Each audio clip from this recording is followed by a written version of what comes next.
স্বাগত নিউজ 24 সন্ধ্যা ৭টার সংবাদে আপনাদের সঙ্গে আছি আমরা দুজন। আমি তাসনিমে জান্নাত অর্থে এবং আমি সঞ্জিদা ইসলাম। কাপড়ের দোকানের ছোট্ট কর্মচারী এরপর হয়েছেন হাজার কোটি টাকার মালিক।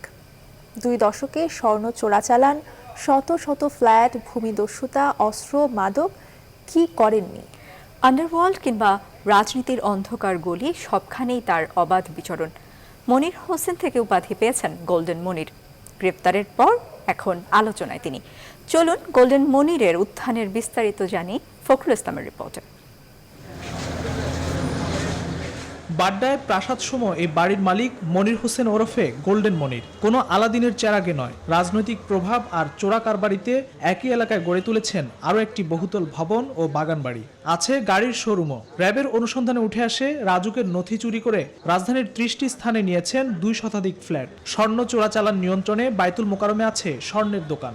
শুক্রবার র্যাবের অভিযানের আগে স্বর্ণ চোরাচালানের অভিযোগে 2007 সালে মনিরের বিরুদ্ধে রাজধানীর একাধিক থানায় মামলা হয়। প্লট ও ফ্ল্যাটের নথি চুরি করার অভিযোগে 2019 সালে তার বিরুদ্ধে মামলাও করে রাজু।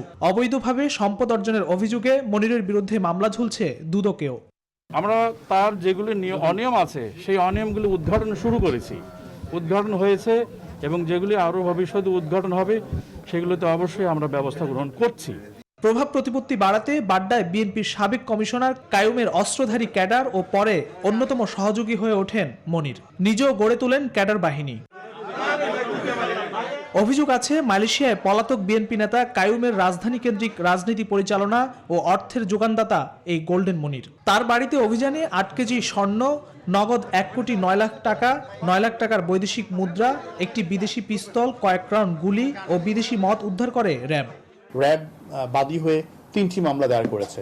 মূলত তার কাছ থেকে যে বিদেশি মদ পাওয়া গেছে, বিদেশি মদের জন্য মাদক আইনে, অস্ত্র আইনে এবং পাশাপাশি বিশেষ ক্ষমতা আইনে র্যাব বাদী হয়ে মামলা দায়ের করেছে। তার সঙ্গে কাদের যোগসাজশ ছিল এবং কাদের ছত্র ছাওয়ায় বা পৃষ্ঠপোষকতায় মনির হোসেন গোল্ডেন মনিরে পরিণত হয়েছেন সেটি আমাদের র্যাবের বক্তব্য। আনুষ্ঠানিকভাবে তদন্ত সাপেক্ষে এ বিষয়টি আরো পরিষ্কার করে বলা জানা যাবে। এই মনিরই 2000 সালেও কাজ করতেন রাজধানীর গাউসিয়ার এক কাপড়ের দোকানে। সেখান থেকে যোগ দেন মৌচাক মার্কেটের আরেক প্রকারিজের দোকানে। এরপর এয়ারপোর্ট কেন্দ্রিক লাগেজ পার্টির সঙ্গে পরিচয় করে যুক্ত হন অবৈধ লাগেজ মালামাল আনার ব্যবসায়। ট্যাক্স ফাঁকি দিয়ে কম্পিউটার, ইলেকট্রনিক্স সহ সব ধরনের মালামাল আনার মধ্য দিয়ে জড়িয়ে যান স্বর্ণ চোরাচালানে। এরপর স্বর্ণ চোরাচালানের বড় মাফিয়া হয়ে বনে যান গোল্ডেন মনির। ফখরুল ইসলাম, নিউজ 24, ঢাকা। অস্ত্র ও বিশেষ ক্ষমতা আইনে গোল্ডেন মনিরকে 7 দিন করে মোট 14 দিন আর মাদকদ্রব্য আইনের মামলায় 4 দিনের রিমান্ড আবেদন মঞ্জুর করেছেন আদালত। 2 মামলায় একই সাথে চলায় মোট 11 দিন রিমান্ডে থাকতে হবে তাকে। রাষ্ট্রপক্ষের আবেদনের প্রেক্ষিতে উভয় পক্ষের শুনানি নিয়ে এই আদেশ দেন ঢাকার অতিরিক্ত মুখ্য মহানগর হাকিম আবু বকর সিদ্দিক এবং মাসুদুর রহমানের আদালত। রোববার সকালে র্যাব বাদী হয়ে বাড্ডা থানায় এই 3 মামলা দায়ের করেন। বিস্তারিত জানাচ্ছেন হাবিবুল ইসলাম হাবিব। রোববার বেলা 2টার দিকে ঢাকা মহানগর সিএমএম আদালতে নেওয়া হয় দেশের নামকরা হুন্ডি ব্যবসায়ী মোহাম্মদ মনির হোসেন ওরফে গোল্ডেন মনিরকে। পরে তার বিরুদ্ধে করা অবৈধ অস্ত্র, মাদক ও বিশেষ ক্ষমতা আইনের 3 মামলায় 21 দিনের রিমান্ড আবেদন করে পুলিশ। অন্যদিকে আসামির জামিন আবেদন করে তার আইনজীবী। উভয় পক্ষের শুনানি নিয়ে অস্ত্র ও বিশেষ ক্ষমতা আইনে করা 2টি মামলায় 7 দিন করে মোট 14 দিনের রিমান্ড মঞ্জুর করেন আদালত। তবে 2টি মামলার বিচার একসাথে চলায় তাকে 7 দিন রিমান্ডে রাখার নির্দেশ দেন আদালত। আর মাদকদ্রব্য আইনে করা অপর মামলায় 4 দিনের রিমান্ড মঞ্জুর করেন আদালত। সব মিলিয়ে গোল্ডেন মনিরকে 11 দিন রিমান্ডে থাকতে হবে। অস্ত্র মামলা এবং স্পেশাল পাওয়ার অ্যাক্টের মামলায় 7 দিন করে পুলিশ রিমান্ড মঞ্জুর করেছে এবং এই 14 দিন কিন্তু এই মামলাগুলি একসঙ্গে চলবে। আর সেপারেট আলাদা 4 দিনের যেটা মাদকের মামলায় সেটা 4 দিন রিমান্ড মঞ্জুর করেছে। অর্থাৎ এখানে মোট কথা 7 দিন আর 4 দিন 11 দিন তাকে রিমান্ডে থাকতে হবে। তবে আদালতের আদেশে অসন্তোষ প্রকাশ করে আসামি পক্ষের আইনজীবী বলেন, গোল্ডেন মনিরের বিরুদ্ধে চোরা কারবারির অভিযোগ অসত্য। যে এই মামলায় যেই প্রক্রিয়ায় অর্থাৎ এই ভিন্ন ভিন্ন মামলা 3টি পৃথক মামলার প্রসিকিউশন কেসের অভিযোগের আলোকে যে মামলাগুলো উদ্ভব হয়েছে এই মামলাগুলো যৌক্তিক কারণে এই মামলাগুলো চলতে পারে না। এর আগে বিপুল পরিমাণ স্বর্ণ অবৈধ পথে বিদেশ থেকে বাংলাদেশে আনার অপরাধে গোল্ডেন মনিরকে গ্রেপ্তার করে র্যাব। হাবিবুল ইসলাম হাবিব, নিউজ 24, ঢাকা। বিদেশি অর্থ পাচারকারীরা দেশ ও জাতির শত্রু বলে মন্তব্য করেছেন হাইকোর্ট। তাদের নাম প্রকাশ না হলে অপরাধ কমবে না বলে মনে করেন উচ্চ আদালত। বিদেশি অর্থ পাচারকারীদের নাম ঠিকানা সহ যাবতীয় তথ্য চেয়ে রোববার স্বপ্রণোদিত আদেশ দেওয়ার আগে বিচারপতি নজরুল ইসলাম তালুকদার এবং বিচারপতি আহমেদ সোহেলের ভার্চুয়াল হাইকোর্ট বেঞ্চ এসব কথা বলেন। পাচারকারীদের বিরুদ্ধে যথাযথ পদক্ষেপ গ্রহণে নিষ্ক্রিয়তা কেন অবৈধ হবে না তাও জানতে চেয়েছেন রুলে। হাবিবুল ইসলাম হাবিবের আরেকটি প্রতিবেদন। সম্প্রতি কানাডার বেগমপাড়ায় বাংলাদেশি রাজনীতিবিদ, সরকারি কর্মকর্তা কর্মচারীদের সম্পত্তি নিয়ে কথা বলেন পররাষ্ট্রমন্ত্রী ডক্টর AK আব্দুল মোমিন। জানান, অর্থ পাচারকারীদের মধ্যে সরকারি কর্মকর্তা কর্মচারীদের সংখ্যাই বেশি। এ নিয়ে বিভিন্ন পত্রপত্রিকায় সংবাদও ছাপা হয়। বিষয়টি আমলে নিয়ে স্বপ্রণোদিত হয়ে অর্থ পাচারকারীদের বিরুদ্ধে আইনি ব্যবস্থা নেওয়ার বিষয়ে রুল জারি করেন হাইকোর্ট। একই সাথে আগামী 17 ডিসেম্বরের মধ্যে বিভিন্ন দেশে অর্থ পাচারকারী সরকারি কর্মকর্তা কর্মচারীদের তালিকা জমা দিতে নির্দেশ দেন আদালত। যেমন কানাডাতে একটা বেগমপাড়া আছে, সেখানে রাজনীতিবিদের চেয়ে সরকারি কর্মচারীরাই বেশি বাড়ি করেছেন। সেই প্রসঙ্গে আসলে মহামান্য হাইকোর্ট যে সুমোটো বিষয়টা দিচ্ছেন যে কারা বাড়ি করেছেন, সেই সরকারি কর্মচারী কারা, রাজনীতিবিদ কারা এবং ব্যবসায়ী কারা, তারা কি তাদের বৈধ আয়ের মাধ্যমে ওখানে বাড়ি করেছে কিনা বা বৈধভাবে টাকাটা নিয়েছে না মানি লন্ডারিংয়ের মাধ্যমে টাকাটা নিয়ে ওখানে বাড়ি করেছে, সেই তথ্যটা জানতে আজকে ওনারা সুমোটো রুল দিয়েছেন। আদালত বলেন, যারা মানি লন্ডারিং করছেন তারা দেশ ও জাতির শত্রু। প্রশ্ন করলো যে এই হাজার হাজার কোটি টাকা চলে যাচ্ছে, যেই সব লোকরা টাকা নিয়ে যাচ্ছে তাদের তো কোনো দেশপ্রেম নাই। তারা দেশের টাকায় পড়াশোনা করে, দেশের টাকায় তারা মানুষ হয়, উচ্চ শিক্ষিত হয়, পরবর্তীতে তারা দেশের টাকা বাইরে পাচার করছে। পাচারকারীরা দেশের শত্রু, দেশ জাতির শত্রু। যে আপনারা কি করছেন আমাদেরকে বলেন। এই মর্মে আদালত একটি সুমোটো রুল ইস্যু করেছেন। অর্থ পাচারে নিষেধাজ্ঞা দেওয়ার পাশাপাশি আইন শৃঙ্খলা রক্ষাকারী বাহিনীর ব্যর্থতা নিয়েও প্রশ্ন তোলেন হাইকোর্ট। বাংলাদেশ ব্যাংক, দুদক চেয়ারম্যান, NBR এর চেয়ারম্যান, স্বরাষ্ট্র ও পররাষ্ট্র সচিব সহ সংশ্লিষ্টদের রুলের জবাব দিতে বলা হয়েছে। হাবিবুল ইসলাম হাবিব, নিউজ 24, ঢাকা। প্রধানমন্ত্রী শেখ হাসিনা বলেছেন, মহামারীর প্রকোপে মানুষকে সুরক্ষা দেয়াই সরকারের লক্ষ্য। এজন্য প্রথমবারের অভিজ্ঞতা কাজে লাগিয়ে করোনা ভাইরাসের দ্বিতীয় ধাক্কা মোকাবেলায় নানা কর্মসূচি গ্রহণ করেছে সরকার। বিশেষ করে অর্থনীতির চাকা সচল রাখার কথাও উল্লেখ করেন তিনি। আর এক্ষেত্রে সবাইকে আবারও স্বাস্থ্যবিধি মেনে চলার আহ্বান জানান সরকার প্রধান। গণভবন থেকে বেশ কিছু উন্নয়ন প্রকল্পের উদ্বোধন করে প্রধানমন্ত্রী এসব কথা বলেন। বিস্তারিত জানাচ্ছেন আফরিন আনোয়ার। সবাই স্বাস্থ্যবিধি মেনে চললে করোনার দ্বিতীয় ঢেউ ঠেকানো সম্ভব বলে মনে করেন প্রধানমন্ত্রী শেখ হাসিনা। দুপুরে গণভবন থেকে ভিডিও কনফারেন্সে বেশ কিছু উন্নয়ন কর্মকাণ্ডের উদ্বোধন করে প্রধানমন্ত্রী বলেন, দ্রুততম সময়ে দেশের মানুষ যাতে করোনার ভ্যাকসিন পায় সেজন্য এরই মধ্যে আগাম বুকিং দেওয়া হয়েছে। আরেকটা নতুন ধাক্কা এখন আসছে বিশ্বব্যাপী, আমাদের এখন থেকে সেই প্রস্তুতিও আমরা নিচ্ছি। সেক্ষেত্রে আমরা সবাইকে স্বাস্থ্য সুরক্ষা মেনে চলা এবং এর ফলে যেন মানুষের ক্ষতিগ্রস্ত না হয়। কারণ প্রথম দিকে আমাদের অতটা অভিজ্ঞতা ছিল না, এখন অন্তত অভিজ্ঞতা হয়েছে। কাজে নিজেকে সুরক্ষিত রাখা এবং অপরকে সুরক্ষিত করা, এই দায়িত্বটা সকলকে পালন করতে হবে এবং আমরা এটা করতে পারবো বলে আমি দৃঢ়ভাবে বিশ্বাস করি। এ সময় করোনা পরিস্থিতিতে দেশের উন্নয়ন কাজ অব্যাহত রাখায় সরকারের সংশ্লিষ্ট বিভাগের সকলকে ধন্যবাদও জানান প্রধানমন্ত্রী শেখ হাসিনা। দেশের মানুষের চিন্তার কিছু নেই, আমরা অন্যান্য সব কিছু বাদ দিয়ে আগে মানুষকে কীভাবে সুরক্ষিত করবো সেদিকে আমরা বিশেষভাবে দৃষ্টি দিয়েছি। কিন্তু এই ধরনের একটা অস্বাভাবিক পরিস্থিতির মধ্যেও আমাদের যে উন্নয়ন কাজগুলি চলছে, সেই জন্য এর সাথে সংশ্লিষ্ট সকলকে আমি আমার আন্তরিক ধন্যবাদ জানাই, অভিনন্দন জানাই। পদ্মা সেতুর সঙ্গে যোগাযোগ স্থাপন যেন সহজ হয় সে লক্ষ্যে সরকার বিভিন্ন এলাকায় নতুন নতুন সেতু নির্মাণ করছে বলেও উল্লেখ করেন সরকার প্রধান। দক্ষিণ অঞ্চলের সাথেও একটা যোগাযোগ এই পশ্চিম অঞ্চলের সাথে হয়ে যাবে, সেদিক থেকে আমাদের অর্থনীতি আরও গতিশীল হবে বলে আমি বিশ্বাস করি এবং দারিদ্র্য বিমোচন হবে। কারণ এইসব অঞ্চলগুলি তো বেশিরভাগই খুব অবহেলিত ছিল।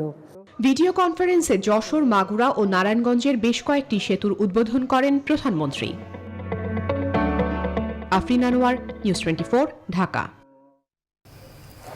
নভেম্বরের তৃতীয় সপ্তাহে এসে দেশে হঠাৎ করে আবার করোনা শনাক্ত রোগী এবং মৃত্যুর সংখ্যা বেড়েছে। গেল প্রায় এক সপ্তাহে দেশে করোনার গড় রোগীর সংখ্যা 2158 জন। রাজধানীতে করোনা নির্ধারিত হাসপাতালে খালি আইসিইউ বেডের সংখ্যা মাত্র 91টি। জনস্বাস্থ্যবিদরা বলছেন, দেশে সেকেন্ড ওয়েভ শুরু হয়েছে কিনা তা বলার সময় এখনো হয়নি। তবে করোনা প্রতিরোধে নাগরিকদের মাস্ক ও স্বাস্থ্যবিধি মেনে না চলা হবে আত্মঘাতী। বিস্তারিত হাসান পারভেজের প্রতিবেদনে। টানা 3 সপ্তাহ করোনা পরীক্ষার তুলনায় শনাক্তের হার 5% নিচে থাকলে মহামারী নিয়ন্ত্রণে আছে বলে ধরা হয়। তবে এপ্রিল মাসের পর বাংলাদেশে কখনো পরীক্ষা বিবেচনায় শনাক্তের হার 5% নিচে নামেনি। বর্তমানে করোনা শনাক্তের হার প্রায় 17%। গত 3 সপ্তাহ ধরে করোনা শনাক্তের সংখ্যা ঊর্ধ্বমুখী। এর আগে গত 2 মাসের বেশি সময় ধরে রোগী শনাক্ত ও মৃত্যুর হার একটু একটু করে কমে আসছিল। শনিবার শনাক্তের হার ছিল 14.61%, যা গত আড়াই মাসে সর্বোচ্চ। গত 6 দিন ধরে দেশে করোনা রোগীর সংখ্যা বাড়তে শুরু করেছে।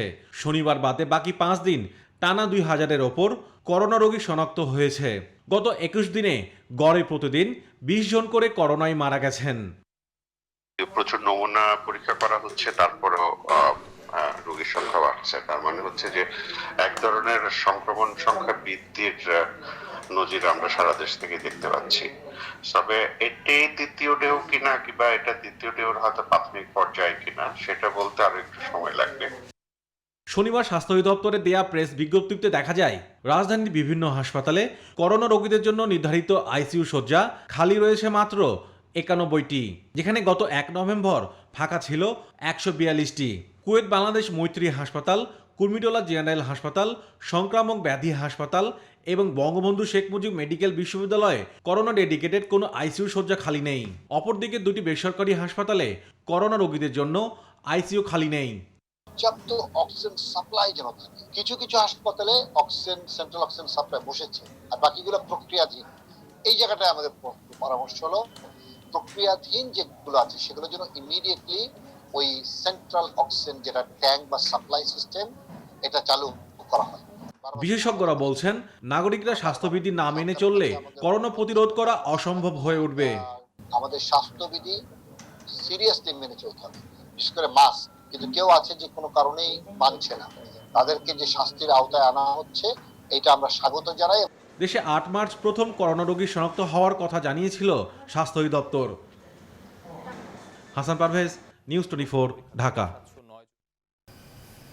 দেশে 24 ঘন্টায় করোনায় আরও 38 জনের মৃত্যু হয়েছে। এ নিয়ে মৃত্যুর সংখ্যা বেড়ে মোট 6,388 জন। নতুন শনাক্ত হয়েছেন 2,060 জন। এখন পর্যন্ত 4,47,341 জন শনাক্ত হয়েছেন। 24 ঘন্টায় সুস্থ হয়েছেন 2,076 জন। মোট সুস্থ হয়েছেন 3,62,428 জন। রোববার স্বাস্থ্য অধিদপ্তর থেকে প্রকাশিত নিয়মিত সংবাদ বিজ্ঞপ্তিতে এসব তথ্য জানানো হয়। 24 ঘন্টায় নমুনা পরীক্ষা করা হয়েছে 13,870টি। 24 ঘন্টায় শনাক্ত বিবেচনায় সুস্থতার হার 81.2% এবং মৃত্যু হার 1.43%।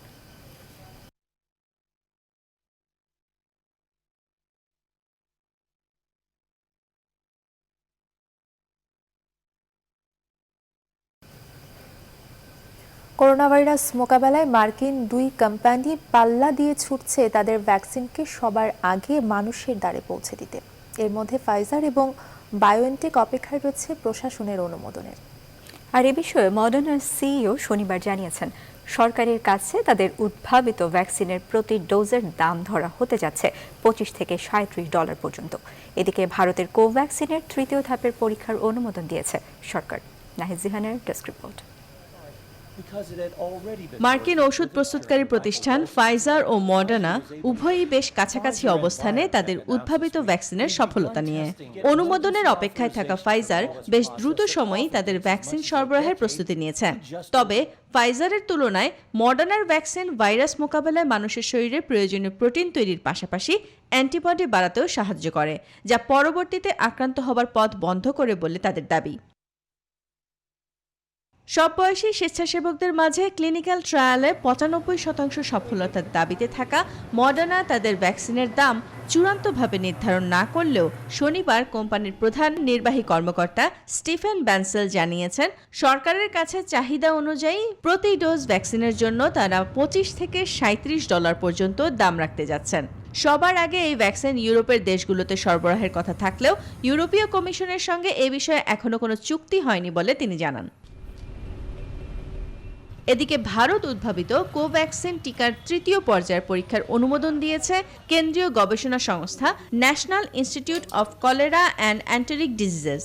এই পরীক্ষার আওতায় সারা দেশে ২৬টি পরীক্ষা কেন্দ্রে মোট ২৫,৮০০ জন স্বেচ্ছাসেবকের উপর গবেষণা করতে যাচ্ছে ICMR।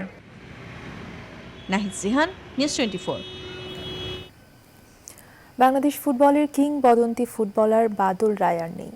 লিভার ক্যান্সারে আক্রান্ত হয়ে রোববার বিকেল ৫:৩০টায় ধানমন্ডির বাংলাদেশ মেডিকেল কলেজ হাসপাতালে শেষ নিঃশ্বাস ত্যাগ করেন এই ফুটবল সংগঠক। মৃত্যুকালে তার বয়স ছিল ৬৩ বছর। সপ্তাহ দুয়েক আগে হঠাৎ অসুস্থ হয়ে পড়লে দ্রুত আসগর আলী হাসপাতালে নেওয়া হয় বাদল রায়কে। পরে অবস্থার অবনতি হলে স্থানান্তর করা হয় স্কয়ার হাসপাতালে। সেখানে অবস্থার পরিবর্তন না হলে বঙ্গবন্ধু শেখ মুজিব মেডিকেল বিশ্ববিদ্যালয়ের ICUতে নেওয়া হয় তাকে। ডায়ালাইসিসের সমস্যা হওয়ায় শনিবার বাদল রায়কে নেওয়া হয় ধানমন্ডির বাংলাদেশ মেডিকেল কলেজ হাসপাতালে। ১৯৭৭ সালে মোহামেডানের হয়ে অভিষেকের পর গোটা ৮০-র দশক তার পায়ের জাদুতে মুগ্ধ ছিল ঢাকার মাঠ। মোহামেডানের অসংখ্য শিরোপার কারিগর ছিলেন বাদল রায়। ক্লাবের মতো জাতীয় দলেও আলো ছড়িয়েছেন এই ফুটবলার। ১৯৮২-তে দিল্লি এশিয়াতে তার গোলেই ভারতকে হারায় বাংলাদেশ। খেলা ছাড়ার পর সংগঠক হিসেবে দেশের ফুটবল উন্নয়নে অবদান রেখে পান রাষ্ট্রীয় পুরস্কার।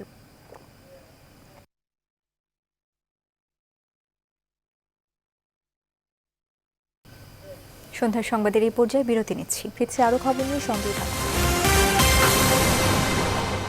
ডোপ টেস্ট পজিটিভ আসায় ঢাকা মহানগর পুলিশের 10 সদস্য চাকরি হারিয়েছেন। রোববার বিকেলে মহানগর পুলিশের উপকমিশনার ওয়ালিদ হোসেন গণমাধ্যমকে এই তথ্য নিশ্চিত করেন।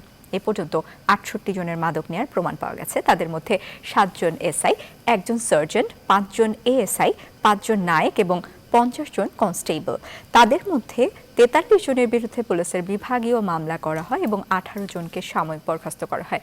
মামলা নিষ্পত্তি শেষে ওই 18 জনের মধ্যে 10 জনকেই চাকুরিচ্যুত করা হয়। মাদক সেবন ছাড়াও তারা এ কারবারে জড়িত। মাদক দিয়ে কাউকে ফাঁসানো, উদ্ধার করা মাদক জব্দ তালিকায় কম দেখানোর মতো অভিযোগও রয়েছে কয়েকজন পুলিশ সদস্যের বিরুদ্ধে।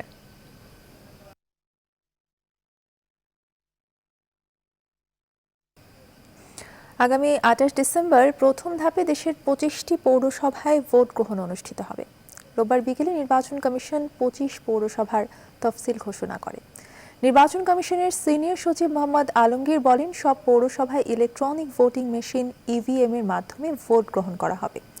সারা দেশে মেয়াদ উত্তীর্ণ পৌরসভাগুলোই 4 থেকে 5 ধাপ ভোট গ্রহণ হবে। এর মধ্যে মার্চ পর্যন্ত 224টি পৌরসভার মেয়াদ শেষ হবে।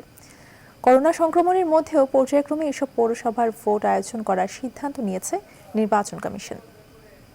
রিটার্নিং অফিসারের নিকট মনোনয়নপত্র দাখিলের শেষ তারিখ হল ডিসেম্বরের 1 তারিখ।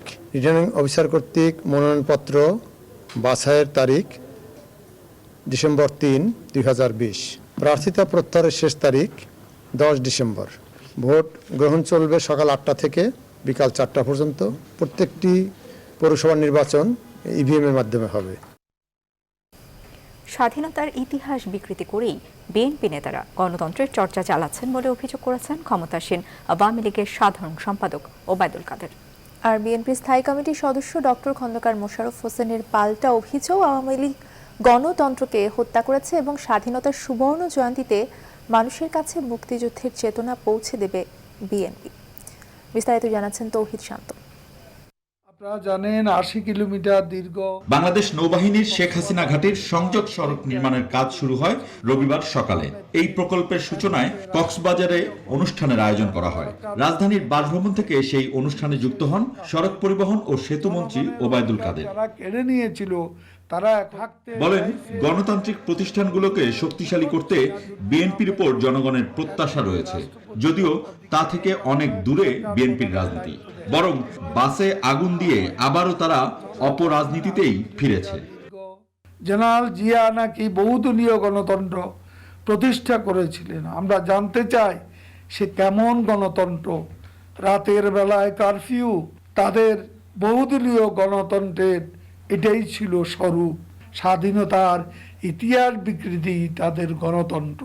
গুলশানে দলীয় চেয়ারপারসনের রাজনৈতিক কার্যালয়ে স্বাধীনতার সুবর্ণ জয়ন্তী পালনে বিএনপির কর্মসূচি তুলে ধরতে সংবাদ সম্মেলনের আয়োজন করা হয়। দলটির স্থায়ী কমিটির সদস্য ডক্টর খন্দকার মোশাররফ হোসেন জানান, দেশের প্রতিটি মানুষের কাছে মুক্তিযুদ্ধের চেতনা তুলে ধরে স্বাধীনতার ফল পৌঁছে দিতেই সুবর্ণ জয়ন্তীতে বিভিন্ন কর্মসূচি পালন করবে বিএনপি। ক্ষমতায় থাকার একমাত্র স্বার্থে গণতন্ত্রকে টুটি চিপে হত্যা করা হয়েছে। যে আমরা আবার বাংলাদেশকে সেই বাংলাদেশের মূল চেতনায় ফিরে নিয়ে যেতে চাই, সেই চেতনাকে বাংলাদেশে প্রতিষ্ঠা করতে চাই। এটা হবে আমাদের বিএনপির এই সুবর্ণ জয়ন্তীর মূল আমাদের লক্ষ্যবস্তু এবং লক্ষ্য। বঙ্গবন্ধুর নির্দেশনাতেই মুক্তিযুদ্ধের নেতৃত্ব দেয় দেশের অন্যতম পুরনো দল আওয়ামী লীগ। বিএনপির প্রতিষ্ঠাতা জিয়াউর রহমান সহ দলের এখনকার সকল মুক্তিযোদ্ধা নেতারাও এক এবং ঐক্যবদ্ধ হয়েই অংশ নিয়েছিলেন মুক্তিযুদ্ধে। তৌহিদ শান্ত, নিউজ 24, ঢাকা। ধর্মের লেবাসধারীরা ছদ্মবেশে সাধারণ মানুষকে বিভ্রান্ত করে অরাজকতা সৃষ্টির পায়তারা করছে বলে মন্তব্য করেছেন বাংলাদেশ সম্মিলিত ইসলামী জোটের সভাপতি মাওলানা জিয়াউল হাসান। রোববার জাতীয় প্রেস ক্লাবে এক সংবাদ সম্মেলনে মাওলানা জিয়াউল হাসান বলেন, মূর্তি ও ভাস্কর্য মানেই শিরকের উপকরণ নয়। ভাস্কর্য যদি শিরকের উদ্দেশ্যে নির্মিত না হয় তবে এতে কোনো বারণ নেই। ভাস্কর্য নির্মাণকে শিরকি সংস্কৃতি বলা নোংরা রাজনীতির অংশ বলেও মন্তব্য করেন তিনি। এ সময় জাতির জনকের ভাস্কর্য ও ইতিহাসের গুরুত্বপূর্ণ স্থাপনা সংরক্ষণে কঠোর আইন প্রণয়নে সরকারের প্রতি দাবি জানান তারা। একই সাথে হেফাজতের বর্তমান নেতৃত্ব তালেবান ও পাকিস্তানপন্থী বলেও মন্তব্য করেন সম্মিলিত ইসলামী জোটের সভাপতি।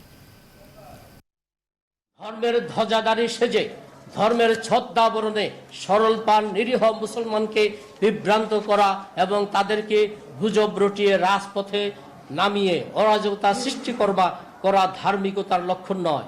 এই ধরনের নৈরাজ্য সৃষ্টিকারীদের বিরুদ্ধে যে কোনো সরকার ব্যবস্থা নিতে পারে। হোটেল রেস্তোরাঁয় চকচকে পরিবেশ দেখে আপনি যে খাবার খান তা কি স্বাস্থ্যসম্মত? খাবার তৈরির পরিবেশ দেখেছেন কি? নিউজ 24-এর ক্যামেরায় ধরা পড়ে রাজধানীর বেশিরভাগ হোটেলের রান্নাঘরে খাবার তৈরির পরিবেশটা চরম অস্বাস্থ্যকর আর পোকামাকড়ে ঠাসা। কোথাও পচা বাসি মাংসতেই রান্না হচ্ছে খাবার। ফখরুল ইসলামের প্রতিবেদন। রাজধানীর লালবাগে এই রেস্তোরাঁ। ঢুকতেই চোখে পড়ে মনোরম পরিবেশে সাজিয়ে রাখা খাবার। ভোক্তারাও লোভনীয় দেখে খেতে আসেন, কিন্তু এসব খাবার কতটা সুস্বাদু তা খাওয়ার পরেই টের পান ভোক্তারা। খাবার ভালো হইতে হবে এবং পরিবেশ ভালো হইতে হবে, আমরা এটা চাই। ফ্রন্ট সাইডটা দেখি আসলে দেখতে খুব ভালো, ভিতরে কি হয় আমরা আসলে দেখিও না, জানিও না। কোন পরিবেশে কি দিয়ে তৈরি হচ্ছে এসব খাবার? যেন ময়লার ভাগাড়ে ছোট্ট ঘরেই চলছে ধুমধামে রান্না। তার মধ্যে বাসি গন্ধযুক্ত মুরগি ও খাসির মাংস দিয়ে বানাচ্ছে হালিম। এমন বেহাল অবস্থার কথা জিজ্ঞেস করতেই সাফাই গাইলেন মালিক। এটা ভুল হচ্ছে, কিন্তু নেক্সট টাইম আমরা যদি আপনারা বলেন তাহলে এখানে এগুলো করবো না। এটি রাজধানীর পাশে সাইনবোর্ডে একটি হোটেল। সামনে যে ভোক্তা খাচ্ছেন তিনি হয়তো জানেনই না পেছনে রান্নাঘরের বীভৎস অবস্থা। স্যাঁতসেঁতে পরিবেশে রাখা মাংসে মাছির আবাস। একটু ভেতরেই কারিগরের ঘামে মিলেমিশে তৈরি হচ্ছে রুটির খামির। গরম দিন কাম করে তো ঘাম পড়বে। কামরাঙ্গীর চরে আরো ফিটফাট এই রেস্টুরেন্টে খোলা অবস্থায় বাসি মাংস হিমায়িত করা হয়েছে, যেখানে চাকচিক্যের পেছনের অবস্থাটা নিদারুণ অস্বাস্থ্যকর। ওরি স্যার পয়সা কথা আছে কিছু নেই, না ঠিক আছে না জানি, কিন্তু ওরি পয়সা করে লেগে এখন। হোটেল রেস্তোরাঁয় খাবার তৈরির এই বেহাল অবস্থা পরিবর্তনে সচেতনতা জরুরি বলে মনে করছেন ভোক্তারা। ফখরুল ইসলাম, নিউজ 24, ঢাকা। দখলে থাকা প্রায় 2 একর নদীর জায়গা উদ্ধার করেছে বিআইডব্লিউটিএ। রোববার সকালে রাজধানীর বাদামতলীতে বিআইডব্লিউটিএর নির্বাহী ম্যাজিস্ট্রেট মাহবুব জামিরের নেতৃত্বে এই উচ্ছেদ অভিযান চালায় সংস্থাটি। অভিযানে প্রায় 1,500 ফলের আড়ত উচ্ছেদ করা হয়। বরাবরের মতো এই উচ্ছেদ অভিযানে এসে কর্মকর্তারা জানান, নদীর জায়গা নদীকে ফিরিয়ে দিতে উদ্ধার অভিযান অব্যাহত থাকবে। উদ্ধার করা জায়গা সুন্দর ও শোভামণ্ডিত করতে ফুলের গাছ লাগানো হবে। উচ্ছেদ করা এসব আড়ত থেকে প্রতিদিন কয়েক লাখ টাকার চাঁদাবাজি করা হতো বলে অভিযোগ রয়েছে। এর আগে গেল 1.5 বছরে প্রায় 164 একর জমি ও 6,471টি অবৈধ স্থাপনা উচ্ছেদ করে বিআইডব্লিউটিএ।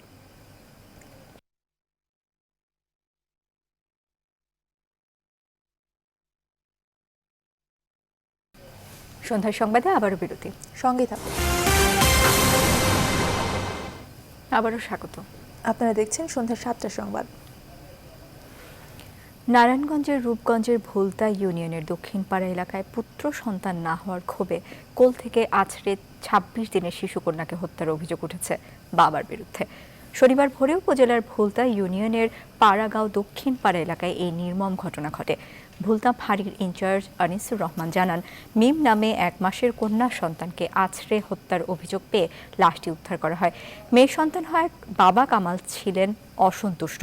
পুত্র সন্তান না হওয়ায় স্ত্রী খাদিজার সাথে প্রায় ঝগড়া হতো। শনিবার ভোরে শিশুটি কান্না করতে থাকলে বাবা ক্ষিপ্ত হয়ে আছড়ে শিশুটিকে হত্যা করে। ঘটনার পর থেকে বাবা পলাতক।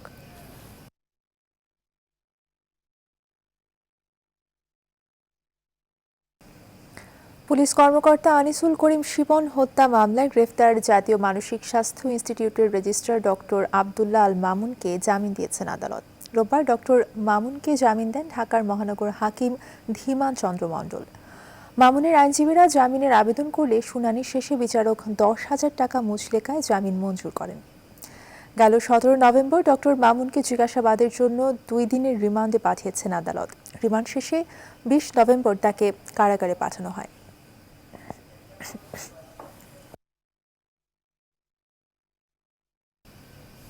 এবারে ফার্স্ট সিকিউরিটি ইসলামী ব্যাংক অর্থ ও বাণিজ্যের সংবাদ।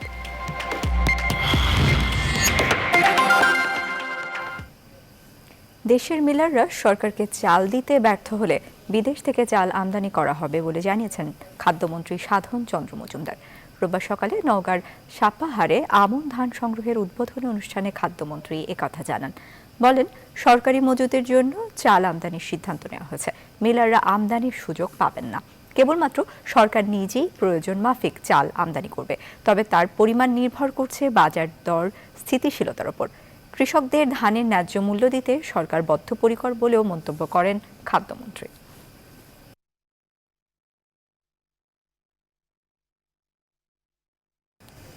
সময় হলো আরও একটি বিরতির, সঙ্গেই থাকুন। আবারও স্বাগত। আপনারা দেখছেন সন্ধ্যা 7টার সংবাদ। এবার আন্তর্জাতিক প্রসঙ্গ। প্রেসিডেন্ট ডোনাল্ড ট্রাম্পের ক্ষমতায় টিকে থাকার সব চেষ্টা একে একে ভেস্তে যাচ্ছে। এবার ব্যাটল গ্রাউন্ড পেনসিলভেনিয়ায় নির্বাচনে ট্রাম্প শিবিরের করা কারচুপির মামলা খারিজ করে দিয়েছে আদালত। তবে আদালতের এমন সিদ্ধান্তের প্রতিবাদে বিক্ষোভ করেছে পেনসিলভেনিয়ার ট্রাম্প সমর্থকরা। এদিকে জর্জিয়াতে আয়োজিত সংসদীয় নির্বাচনের ভোট গ্রহণ শুরু হলেও তা বয়কট করেছেন রিপাবলিকান নেতারা। নাহিদ জিহানের ডেস্ক রিপোর্ট। মার্কিন নির্বাচনে পেনসিলভেনিয়ায় ডাকযোগে আসা লাখ লাখ ভোট বাতিলের দাবিতে প্রেসিডেন্ট ট্রাম্পের প্রচার শিবিরের করা মামলা খারিজ করে দিয়েছে একটি ফেডারেল আদালত। শনিবার এই রায়ের বিচারক ম্যাথিউ ব্র্যান্ড বলেছেন, অনিয়মের যে অভিযোগ এই মামলায় আনা হয়েছে তার কোনো ভিত্তি তিনি পাননি। আর মামলা খারিজ হওয়ায় এই রাজ্যে বাইডেনকে আনুষ্ঠানিকভাবে বিজয়ী ঘোষণা করতে আর কোনো বাধা থাকলো না।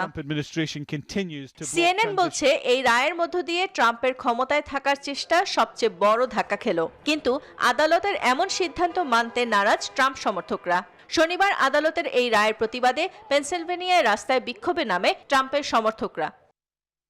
এদিকে প্রেসিডেন্ট ট্রাম্প পেনসিলভেনিয়া মামলা খারিজ হবার পর এক টুইট বার্তায় শুধু লিখেছেন আপিল করবেন।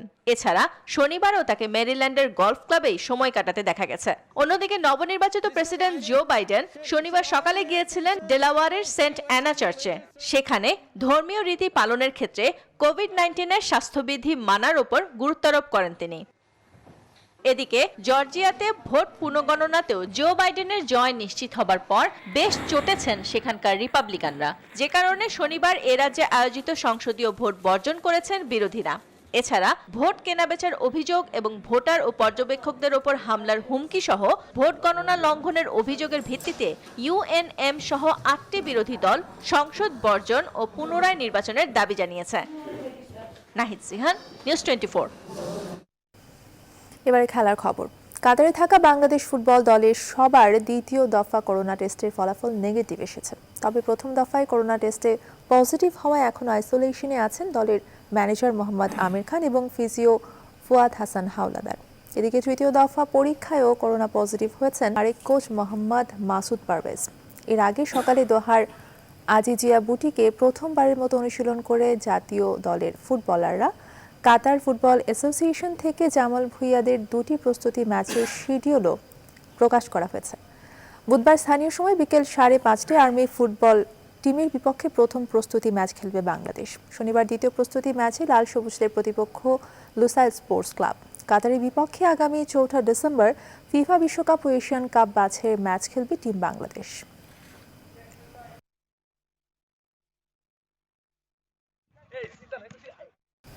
আর এই ছিল সন্ধ্যার সংবাদের আয়োজনে। এতক্ষণ সঙ্গে থাকার জন্য ধন্যবাদ সবাইকে।